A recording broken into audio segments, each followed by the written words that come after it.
In the deadliest fire in the country in over a decade, 36 people died on Friday night in Oakland when a warehouse being used as a communal living and performance space caught fire during an event. No building code inspector had been inside the warehouse for over 30 years, but now authorities and property owners are cracking down on other makeshift spaces, not only in Oakland, but other cities like Los Angeles and Baltimore. The tragedy has called into question the future of an alternative community already forced to the fringes of the cities where they live and work. Dexter Thomas spoke with the survivors about their experience and where they go from here. I lived in a studio in the back of the warehouse, and I had fallen asleep on top of my bed. Carmen Brito lived inside Ghost Ship for almost a year. It wasn't just a party space. It was also a co-op that was home to an artist community. I woke up to my room filled entirely with smoke, like this weird, like yellow, thick fog, and I started calling out for help, and it felt like when you're having a nightmare and you're calling out for help and you know that nobody can hear you. Waiting for 911, it felt like it was taking forever. You lost a roommate, right? I did. Yeah. My roommate Bob tried to pull him out. And he has burns on his arm. His vest was melted on his back, and he had to let him go.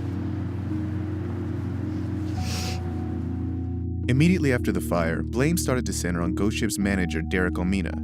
He's being accused of contributing to dangerous conditions that may have led Ghost Ship burning down.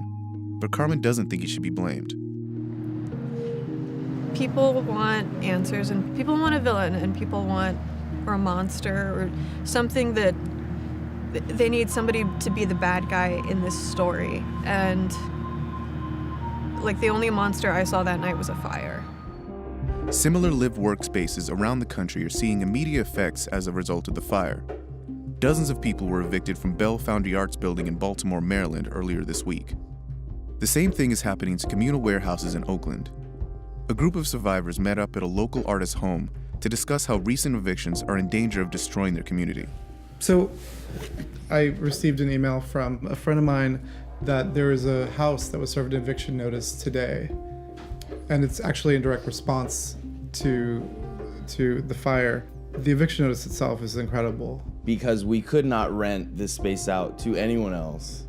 You were the only ones that were willing to rent out this illegal space. Now there's all this attention on us, so get the fuck out. Who needs places like this? Queer people, trans people, people of color, women who might face harassment.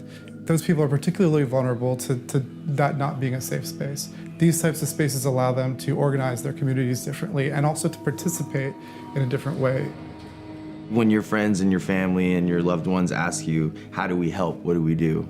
Don't let this be perceived as a thing where people were choosing to gather in an unsafe space because they were some sort of like drug-addled like rejects, because people really didn't have another place to gather, and this is an important part of their life. What is the larger issue?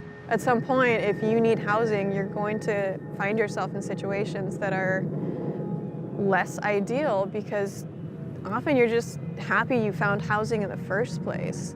That was the first time in 2 years that I felt like I was home.